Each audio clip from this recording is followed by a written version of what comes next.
Now on BBC Radio 4, Paul Jackson, the BBC controller of entertainment, chats with two big names from the world of comedy in Conversation With.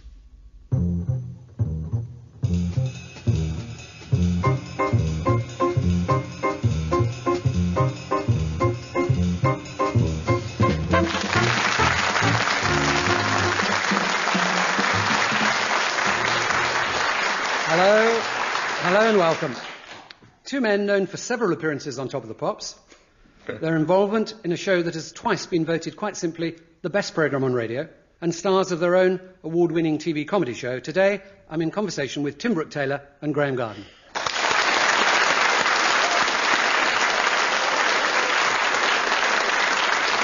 Guys, the obvious first question I have to ask you, which will not mean a lot to the radio listeners, but never seen you sitting on the same bench before. Here you are side by side. How does it feel?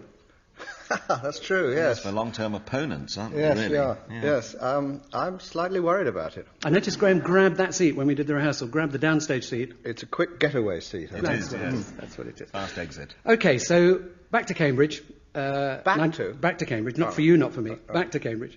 1960, Tim goes up to read law. Graeme, you come up in 61 to study medicine. In what is at that point presumably the funniest place in the universe. Peter Cook, arguably the funniest man in the later half of the 20th century, has just left. Beyond the Fringes, storming around the world, making a huge impression. Did it feel as if you were at the cradle of... Well, I don't think it's arguable. I think Peter Cook was the funniest person. And when I got there, he just left the term before. Timing. It's all timing. And Beyond the Fringe came through Cambridge when I was there. And I booked 10 seats for the first night and 10 seats for the last night, because my brother had told me he was funny. And I couldn't sell the first 10 seats, but I could have sold the last lot at the end of the week for about 20 times as much. Still the funniest thing I've ever seen. Hit my head on the seat in front. I mean, it was so funny. Just wonderful. You saw it, Graeme? I didn't, no, because, as you say, I came up a year after Tim. Whether we felt that we were moving into the cradle of comedy, I think we were moving into a very hard act to follow. Yeah. But at that particular time, the Footlights wasn't known. I mean, it wasn't a thing you went there to be a footlight. Nowadays, I think they go there mini-professionals at the age of 18. Well, I was going to say, did you, I mean, tell me honestly now, did you actually go up to read those subjects, or did you kind of think, into Footlights, bit of comedy, into radio? Well, certainly as far as I'm concerned, I didn't remotely think about it. I went there to study law, because that's what my family all do, and could earn a crust. But the big thing was in my case, it was the Education Committee of Derbyshire, who, God bless them, who gave me the grant. And they asked this question, what are you going to do when you're not working? Now, I prepared a pretty good answer of how hard I was going to work. I hadn't prepared what I was going to do when I wasn't working. So I blurted out the Footlights, because my brother had been there a few years before. And had he been in the Footlights, in fact? He had. Not instantly he was in the club, and if you understand what I'm talking about. And I just blurted out. When I got there, they were all far too smart and clever and witty, and I didn't dare do it. And I auditioned for a play in my college. 33 parts, 34 people auditioned, and I failed to get a part. Now, Graeme had a similar problem. You didn't actually join the Footlights first. You joined Kuhl's. Yeah, I didn't dare join the Footlights. I was daunted by them. And I'd seen the review my first year when I went up there, and I thought, these are, very funny, very good people. I can't do that. I'd been in one school play, But So what did you do? Well, I joined Kuhl's, which is the Cambridge University Light Entertainment Society. Several of them were members of the Footlights, but they used to go around doing charity gigs. We would perform in prisons and hospitals and mental hospitals. And that was a very, very good training. And after a sort of year doing that, I thought, well, I think I might even dare to face the fearsome Footlights. And They didn't come and try and poach you, Graeme. You did have to still go. Oh, no, I had to push to get in. And I was terrified of the president, who was Tim. Yes, well, of course, yeah, Tim, you joined in 62, and you did, I think that year was a show called Double Take. Yes. Which wasn't a bad little collection of talent. Directed by Trevor Nunn. Starred yourself. What happened to him, yeah. John Cleese, Graham Chapman, Miriam Margolis, and Tony Hendra, who then went to America and founded the hugely successful National Lampoon. Yeah. Was it clear that they were all going to be megastars? Or? No, we weren't going to be stars at all. We were going to go back to law and teach. I mean, You really still were at this point? Oh, absolutely. I mean, we were just doing that. It was fun, and you'd go and do a proper job. Okay, so 1 year on, Before, right? you're now president, and the new show, can you remember what it was called? It was called Cambridge Circus. Yes, but before that. Oh, it was called Clump of Plinths. A clump of plinths. Yes, Almost I think done so. I liked Clump and John Cleese liked Plinth, and we compromised. Who liked of? So this is you, Cleese, Chapman, Bill Oddie are joined by now. Yes. David Hatch and Joe Kendall, and as you say, that went on to become a worldwide success. You played Australia, New Zealand, I think? New Zealand, yes. We didn't play Australia. We might have lost there. We went to New Zealand where we had a terrific time there. They didn't have a clue who we were, quite rightly, because we hadn't been anywhere. And there was Kerridge Odeons were putting us on, and we went around the place, and suddenly we became very popular. It was a time when New Zealand, I think, is a great country now, but it was dead then. And it was you'd get the pubs would shut at 6. Vic Oliver, who was a great comedian, went out to Christchurch, and they said, well, what do you think of Christchurch? And he said, it's beautifully laid out. How long has it been dead? And that was what it was like. I remember going into a pub, it was shut at 6, and said, I'd like a glass of wine. You could see all these faces. Who's this pufter that's just come in? Now, of course, they produce the best possible wine in the world. Yeah. But you go down to breakfast, and they say, tea, do you take sugar? And you say, well, no. Well, don't stir it then. I'm coming back. I've not left Graeme out. I'm coming back to Graeme, but just one last question. This, as you say, Cambridge Circus, played the West End, played Broadway. Well reviewed? Good reviews in the West End? Yes, actually. Very good indeed. I can't remember them. I'm not that sad. But Bernard Levin. Oh, yeah, Bernard Levin was wonderful. He went through about how Rabbit's friends and relations, which meant obviously friends were there but clapping, and none of us were over 9, and there were no names to ever be like Jonathan Miller. There'd be no new names. There was, in fact, John Cleese, Graeme Chapman, myself, Bill Oddie, and on and on. So you keep that one, I keep that one, and I'm very proud of it. Bless him. Well, meanwhile, festering away in Cambridge, you've now not only got to follow Peter Cook and Beyond the Fringe, but probably arguably the most successful Footlights show ever, Graeme, as you take over your presidency in 64. Yes, it was hell. What did you do? We did a review called Stuff What Dreams Are Made Of. Not quite the success of Cambridge Circus. No, in no way, not at all. But it was very good fun. We did a tour in this country. We did Edinburgh. And then I went on to be a medical student and left Cambridge, went to London to King's College Hospital. So you did actually start to practice. Did you fully qualify? Are you a qualified doctor? I'm qualified, but I've never practiced. But you could. I could. So if these people don't keep me employed doing what I'm doing now, I may appear at the end of your bed one day. Horrible thought. So you're now just about to start practice as a doctor. Tim's back from worldwide success, and 64 we see the start of a groundbreaking, much loved, much remembered show. I'm sorry, I'll read that again. How did that come about? Well, the very first, the Cambridge Circus we mentioned, we did 3 shows based on that, and they thought, well, maybe do 4 more, and we thought we'd better have another title, and it was I'm Sorry, I Read That Again.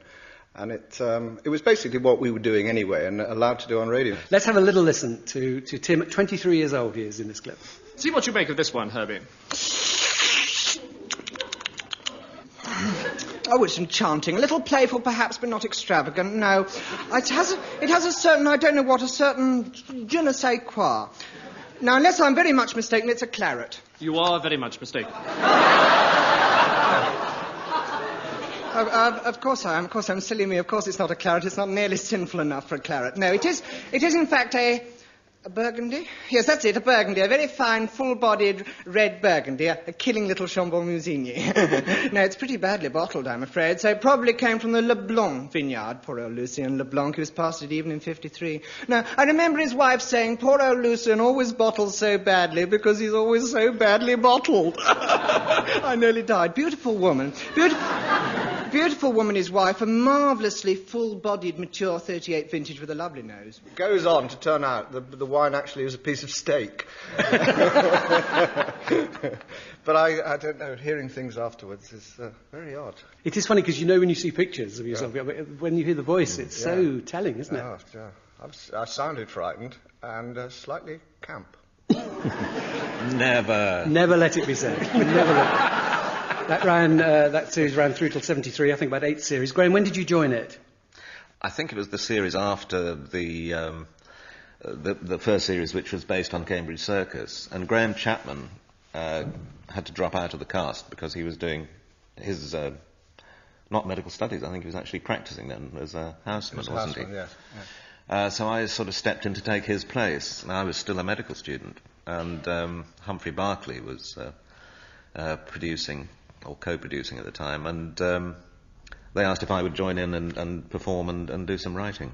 And the writing became critical, because by the end of the run, you and Bill were pretty well writing it. Eventually Bill and I wrote most of it, yeah. After about 4 or 5 years, quite a long time after, actually. And they wrote some wonderful... The trouble with Graeme was he used to write these wonderful scripts, parodies, and would say, what's the script? Oh, Graeme hasn't... He's delivering babies in Plymouth. And, you know, what sort of professional is that? Just listening again to them last week, from some of the early series, there was a kind of goonness about them. There was a kind of mad...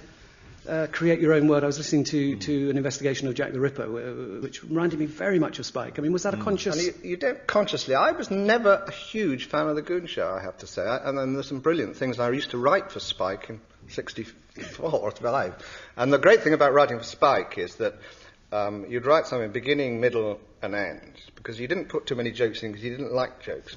So I wrote one, for example, which was about a council house, and there was a peer of the realm who was living in this council house, and he wore all the full regalia, and he used to shoot the ducks off the walls and things like that. And it was all a beginning and middle, and nothing very much, but Spike would put in brilliant things. He'd suddenly be walking around, and a butler would come out of the cupboard and say, "Time for your heart attack, sir." Which he just put in rehearsal. Well, that's his genius. Graeme, were you a Goons fan? I was. I was at private school, and we used to listen to it sort of as a ritual every week.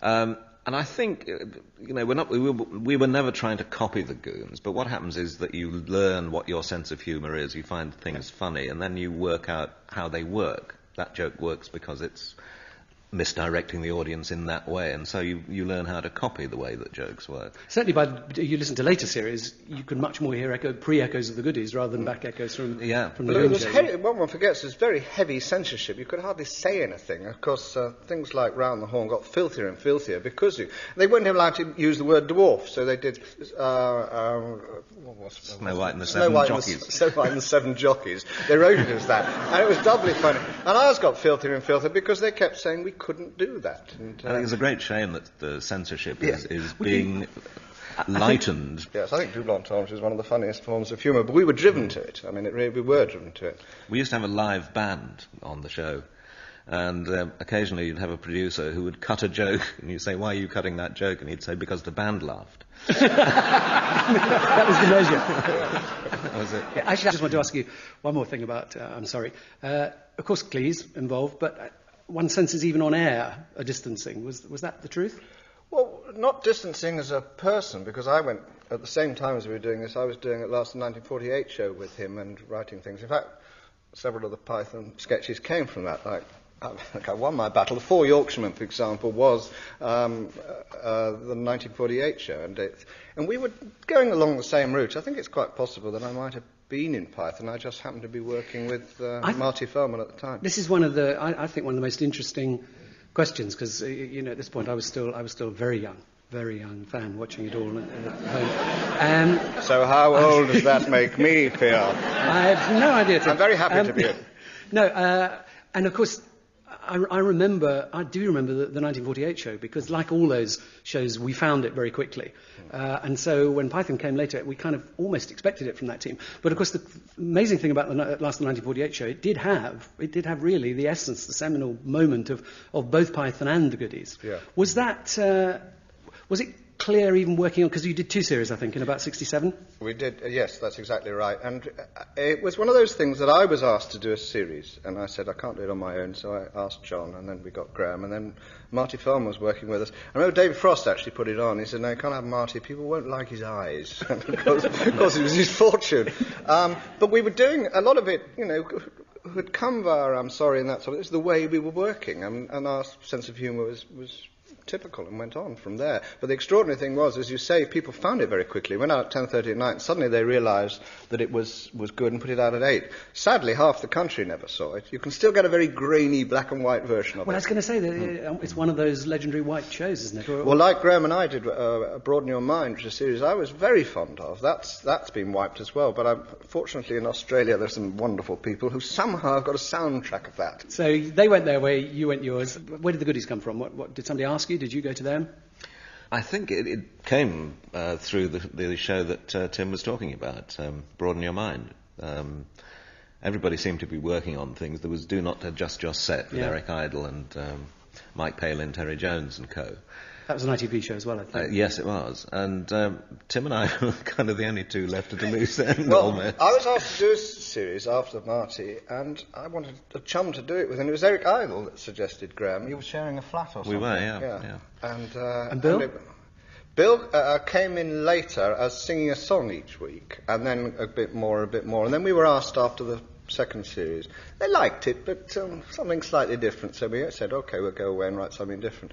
And we wrote the goodies. And I think we never handed it in. It was a fait accompli. And I don't think it would have ever got past the idea of three guys who did anything anytime anyway. It's not a great subject. The show about nothing, you know. Yes, Seinfeld's got away with it, and you guys, that was the premise, really. And we would do anything. At the time, Python was up and running, and we were doing a sketch show, so we were in the same kind of area.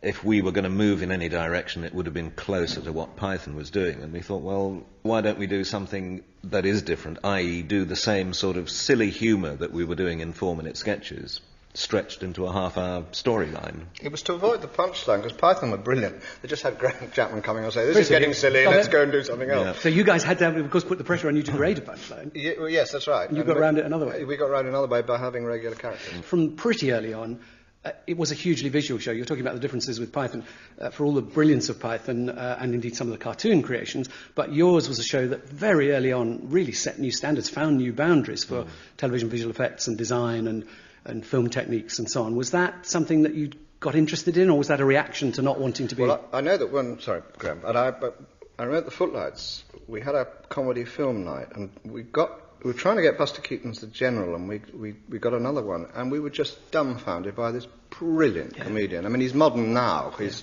Chaplin. I don't need Chaplin, but he's so funny. And so a lot of those visual ideas, we were all agreed. We also liked cartoons. I loved Bugs Bunny and things. There was so much invention. I mean, that's very interesting, because when I remember in the very early script stages of Young Ones, we used to absolutely use the Roadrunner and so on, and Tom and Jerry as the reference for the violence in Young Ones. It was cartoon violence. Are you a big cartoon fan, Graeme? Absolutely, yes. And we'd always get blown up and end up, sort of smoking covered in black soot and stuff.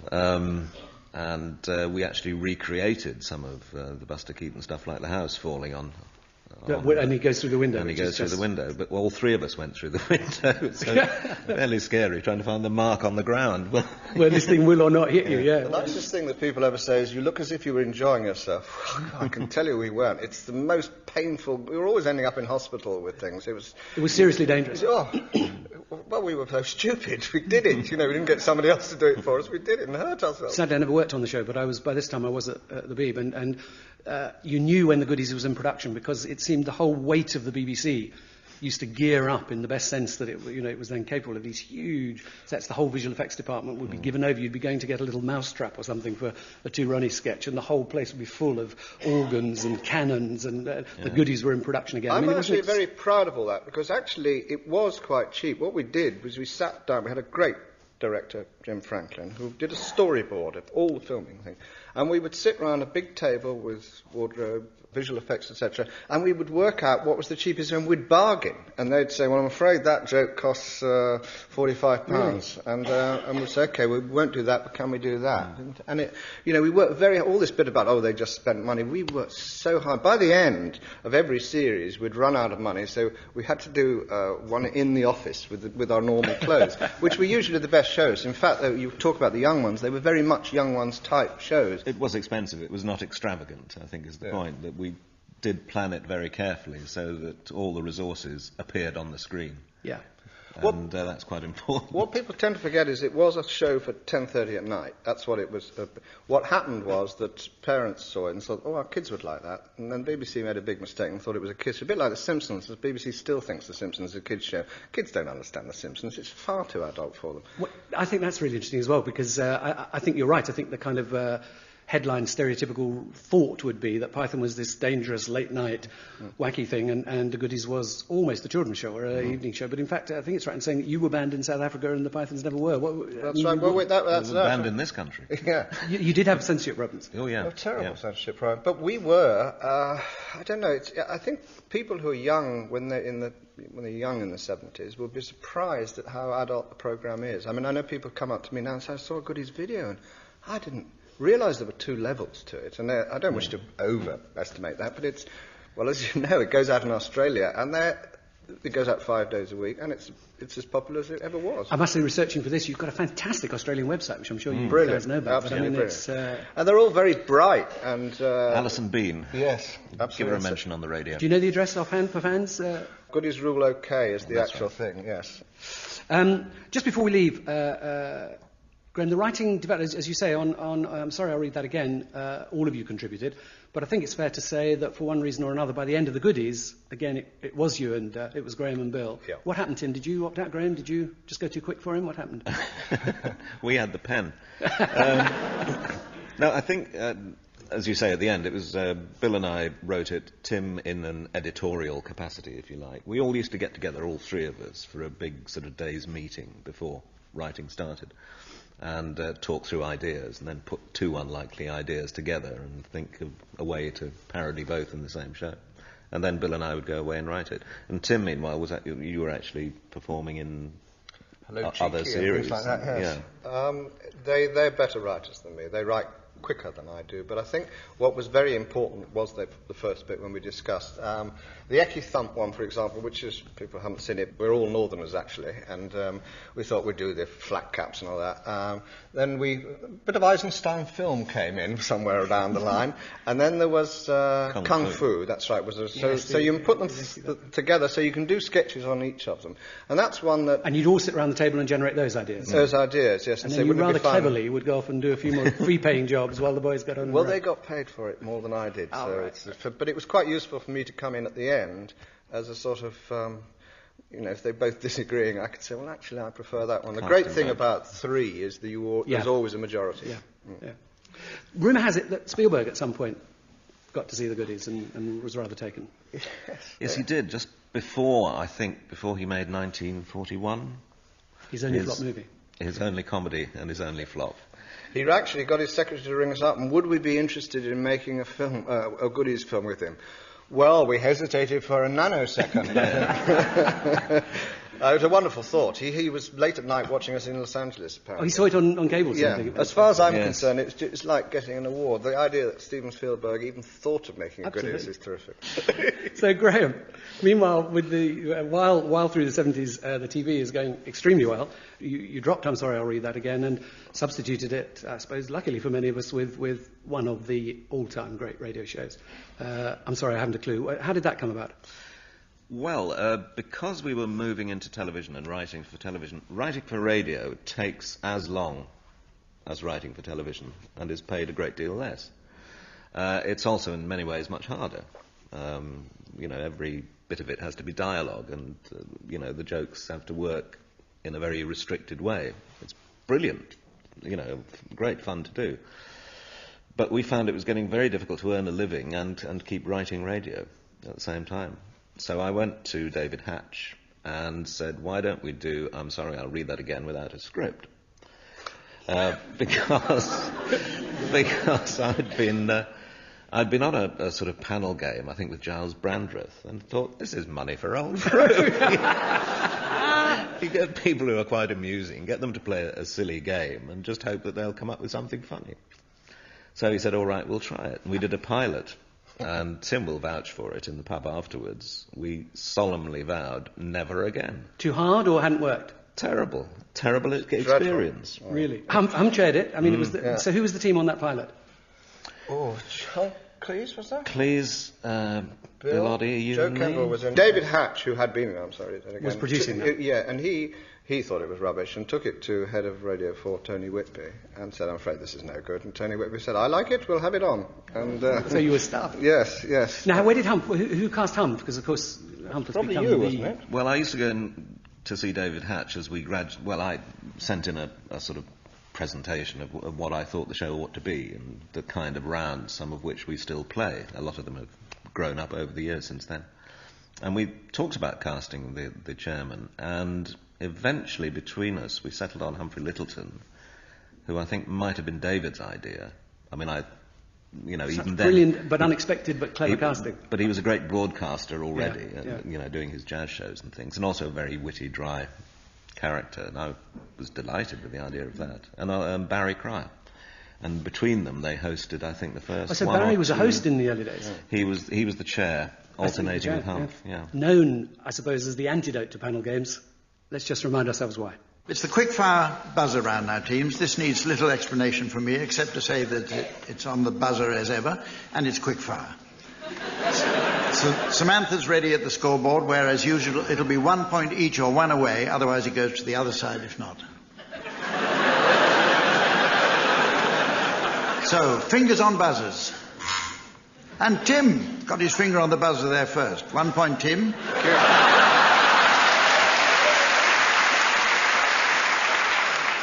And on we go. So, fingers on buzzers. That was Barry. Okay, so the teams are now level pegging. Fingers on buzzers, please. Humph.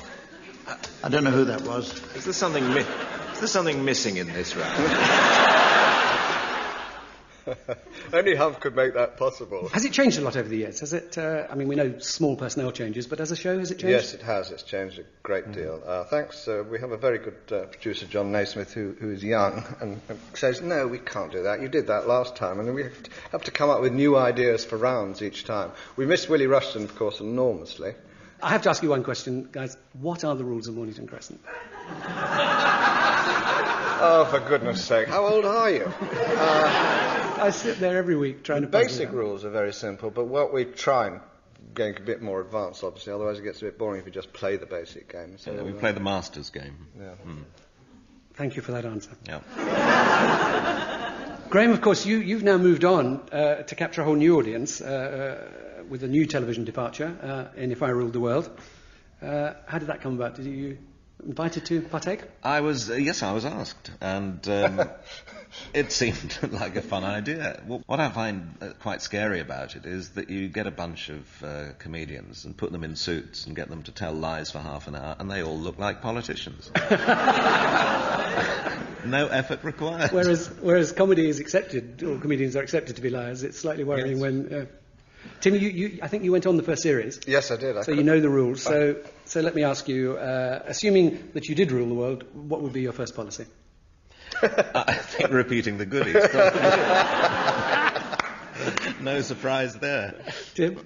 Well, I would like to take over as Director General of the BBC. And what would be your first policy change there? To repeat the goodies. Yes. Thank you, ladies and gentlemen. Thank you very much, Tim Brooke-Taylor and Graeme Garden from me, Paul Jackson. Good night. Thank you very much.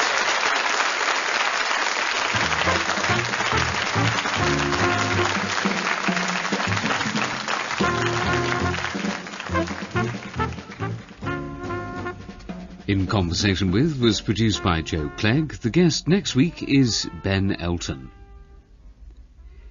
This is BBC Radio 4, 92 to 95 FM and 198 long wave.